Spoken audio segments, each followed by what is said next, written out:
నమస్తే, నేను మంద భీమిరెడ్డి మాట్లాడుతున్నాను. ప్రస్తుతం నేను థాయిలాండ్ దేశంలోని బ్యాంకాక్లో ఉన్నాను. ఈరోజు 7 డిసెంబర్ 2024. ఇది ఒక మంచి రోజు. నాతో పాటు సిస్టర్ లిజీ జోసెఫ్ గారు ఉన్నారు. వారు domestic workers and migrant workers కోసం కూడా పనిచేసే కార్మిక నాయకురాలు. ఈరోజు ఉన్న ఒక ముఖ్యమైన గొప్ప విషయం ఏంటంటే, తెలంగాణలో కాంగ్రెస్ ప్రభుత్వం రేవంత్ రెడ్డి గారి నాయకత్వంలో ఏర్పడి 1 సంవత్సరం అయింది. మేము ఇక్కడ ఈ థాయిలాండ్కి ఎందుకు వచ్చామంటే, మైగ్రెంట్ ఫోరం ఇన్ ఏషియా అనే ఒక నెట్వర్క్ సంస్థ 30 సంవత్సరాల యొక్క పండుగ జరుపుకున్న సందర్భంగా 30 years సెలబ్రేషన్స్ ఇక్కడికి వచ్చాము. ఈ మైగ్రెంట్ ఫోరం ఇన్ ఏషియా అనేది 27 దేశాల్లో 200 మందికి పైగా, 200 మంది అంటే 200 ఆర్గనైజేషన్, వ్యక్తులు కాదు, సంస్థలను కలిసి పనిచేస్తున్నటువంటి ఒక గొప్ప సంస్థ. ఈ సంస్థ యొక్క ఉత్సవాల కోసం వచ్చినాము. ఈరోజు ఈ మైగ్రెంట్ ఫోరం ఇన్ ఏషియాకి సంబంధించి కమిటీ ఎన్నిక కూడా జరిగింది. 6 ఎన్నుకుంటారు. ఈ సౌత్ ఏషియా అంటే దక్షిణ ఆసియా నుంచి నేను ఈరోజు ఒక డైరెక్టర్గా ఎన్నిక కావడం జరిగింది. ఈ 2 రకాల సంతోషాలను పంచుకుంటున్నాను. ఈ సందర్భంగా తెలంగాణ రాష్ట్రంలో కాంగ్రెస్ ప్రభుత్వము గల్ఫ్ కార్మికుల కోసం చేసే మంచి పనులు, మొన్న చేసిన జీవో గురించి సిస్టర్ లిజీ గారు వివరిస్తారు. అందరికీ నమస్తే. నా పేరు సిస్టర్ లిజీ. నేను నేషనల్ వర్కర్స్ వెల్ఫేర్ ట్రస్ట్లో చైర్పర్సన్గా ఉంటున్నాను. అలాగే ఇప్పుడు మైగ్రెంట్ ఫోరం ఇన్ ఏషియా 30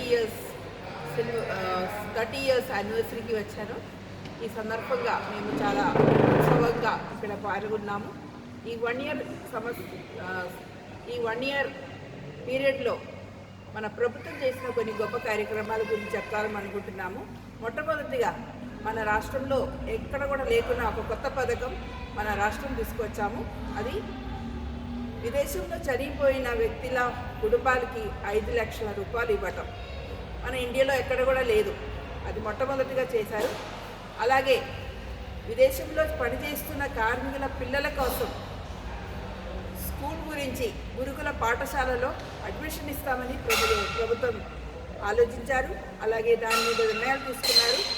దాంతోపాటు ప్రజావాణిలో ట్యూస్డే ఆర్ ఫ్రైడే 2 రోజు ప్రజలు వలస కార్మికులకు ఎవరికైనా ప్రాబ్లం ఉంటే వాళ్ళు అక్కడ వచ్చి ఏదైనా దరఖాస్తు పెట్టచ్చు. దాంతోపాటు ఒక కమిటీ క్రియేట్ చేశారు వలస కార్మికుల గురించి. ఇదన్నిటికీ మేము ప్రభుత్వానికి ధన్యవాదాలు తెలియజేస్తున్నాము. అలాగే ఈ యానివర్సరీ సందర్భంగా మళ్ళీ ఈ వలస కార్మికుల గురించి ప్రభుత్వం పట్టించుకోవాలని, అలాగే ఇతర కార్మికుల గురించి కూడా పట్టించుకోవాలని మా కోరిక.